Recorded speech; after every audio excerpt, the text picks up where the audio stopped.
Hello అండి, అందరికీ welcome to కుచ్చు స్పెషాలిటీ షెఫ్. రెస్టారెంట్స్లో ఎక్కువగా ఆర్డర్ చేసి రసూని మేతి ఎలా చేసుకోవాలో చూపిస్తున్నాను. టేస్ట్ అయితే అచ్చంగా రెస్టారెంట్ స్టైల్లోనే ఉంటుంది. ఒకసారి తప్పకుండా ట్రై చేయండి. ఎలా చేసుకోవాలో చూపిస్తాను. ముందుగా స్టవ్ ఆన్ చేసుకొని కడాయి పెట్టుకుని పచ్చి పల్లీలు ఒక 2 టేబుల్ స్పూన్ల దాకా వేసుకొని మీడియం ఫ్లేమ్లో 1 నిమిషం పాటు ఫ్రై చేసుకోండి. 1 నిమిషం తర్వాత పుఠానీలు ఒక 2 టేబుల్ స్పూన్లు వేసుకోండి. మీరు పుఠానీల ప్లేస్లో పుఠానీల పౌడర్ కూడా వేసుకోవచ్చు. ఈ పుఠానీలను ఒకసారి బాగా కలుపుకున్న తర్వాత నువ్వులు ఒక 2 టేబుల్ స్పూన్లు వేసుకొని నువ్వులు కొంచెం చిటపటలాడి రంగు మారేదాకా ఫ్రై చేసుకోండి. ఇవి రంగు మారిన తర్వాత మిక్సీ జార్లోకి వేసుకొని మెత్తగా గ్రైండ్ చేసుకోండి. ఇప్పుడు స్టవ్ ఆన్ చేసుకొని కడాయి పెట్టుకొని ఒక 2 టేబుల్ స్పూన్ల దాకా నూనెను వేసుకొని 1 టీ స్పూన్ దాకా జీలకర్రను వేసుకోండి. అలాగే 15 వెల్లుల్లి రెబ్బలు పొట్టు తీసుకొని వేసుకోండి. వెల్లుల్లి రెబ్బలు ఒకసారి బాగా కలుపుకున్న తర్వాత 4-5 పచ్చిమిర్చిని చీలికలుగా కట్ చేసుకొని వేసుకొని మీడియం ఫ్లేమ్లో ఒక 2 నిమిషాల పాటు ఫ్రై చేసుకోండి. 2 నిమిషాల తర్వాత సన్నగా కట్ చేసిన మెంతి ఆకు వేసుకోండి. మెంతి ఆకు శుభ్రంగా కడిగి సన్నగా కట్ చేసుకొని నీళ్ళు అస్సలు ఏమీ లేకుండా వడగట్టుకొని వేసుకోండి. ఇలాగా మెంతి ఆకు వేసిన తర్వాత మంట హై ఫ్లేమ్లో పెట్టేసి ఒకసారి బాగా కలుపుకోండి. ఒకసారి బాగా కలుపుకొని ఉప్పు ఒక 1/2 టీ స్పూన్ దాకా వేసుకొని హై ఫ్లేమ్లోనే ఒక 2 నిమిషాల పాటు ఫ్రై చేసుకోండి. ఎక్కువగా ఫ్రై చేస్తే నీళ్ళు ఊరిపోతాయి. అందుకని జస్ట్ 1 నిమిషం పాటు ఫ్రై చేసుకొని ఈ మెంతి ఆకును కూడా ఒక గిన్నెలోకి తీసుకొని పక్కన పెట్టండి. ఇప్పుడు అదే కడాయిలోకి బటర్ ఒక క్యూబ్ దాకా వేసుకుంటున్నాను. బటర్ వేసుకొని ఆయిల్ 1 టీ స్పూన్ దాకా వేసుకోండి. బటర్ వేస్తే టేస్ట్ అనేది బాగుంటుంది.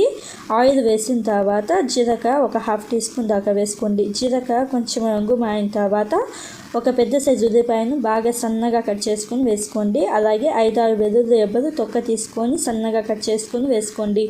ఈ ఉల్లిపాయలు అలాగే వెల్లుల్లి రెబ్బలు కొంచెం గోల్డెన్ కలర్కి వచ్చిన తర్వాత అల్లం పేస్ట్ ఒక 1/2 టీ స్పూన్ దాకా వేసుకొని అల్లం పచ్చివాసన పోయేదాకా ఫ్రై చేసుకోండి. అల్లం పచ్చివాసన పోయి ఉల్లిపాయలు కొంచెం గోల్డెన్ కలర్కి వచ్చిన తర్వాత 2 మీడియం సైజు టమోటాలను బాగా సన్నగా కట్ చేసుకొని వేసుకోండి.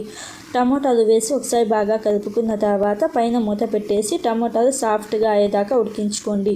ఇలాగా టమోటాలు సాఫ్ట్గా ఉడికించుకున్న తర్వాత మనం గ్రైండ్ చేసుకున్న పొడి వేసుకోండి. పొడి వేసుకొని ఒకసారి బాగా కలపండి. అంతా కలిసేటట్టుగా ఒకసారి బాగా కలుపుకొని ఒక 2-3 నిమిషాల పాటు ఫ్రై చేసుకోండి.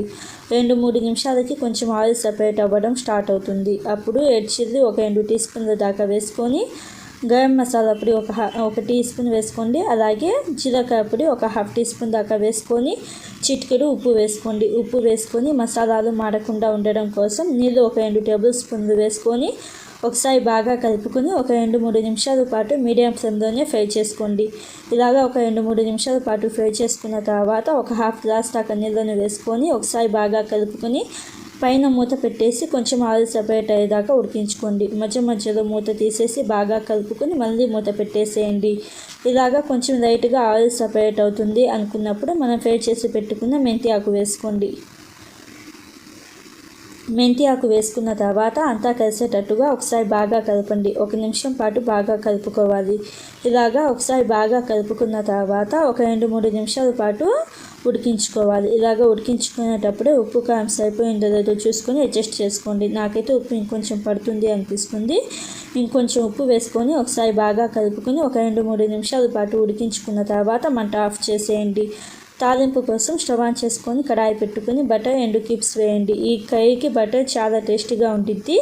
బటర్ వేసుకున్న తర్వాత జీలకర్ర ఒక 1/2 టీ స్పూన్ దాకా వేసుకోండి. అలాగే 10 వెల్లుల్లి రెబ్బలు పైన తొక్క తీసుకొని సన్నగా కట్ చేసుకొని వేసుకొని 2-3 ఎండుమిర్చిని సగానికి తుంచుకొని వేసుకొని వీటన్నిటిని గోల్డెన్ కలర్ వచ్చేదాకా ఫ్రై చేసుకోండి. గోల్డెన్ కలర్ వచ్చిన తర్వాత మీరు ఈ స్టేజ్లో కావాలంటే 1 టీ స్పూన్ దాకా రెడ్ చిల్లీ కారం వేసుకోవచ్చు. తాలింపులో కారం వేసుకొని బాగా కలుపుకొని మంట ఆఫ్ చేసేయండి. మంట ఆఫ్ చేసేసిన తర్వాత మనం రెడీ చేసుకున్న కర్రీ వేసుకోవాలి.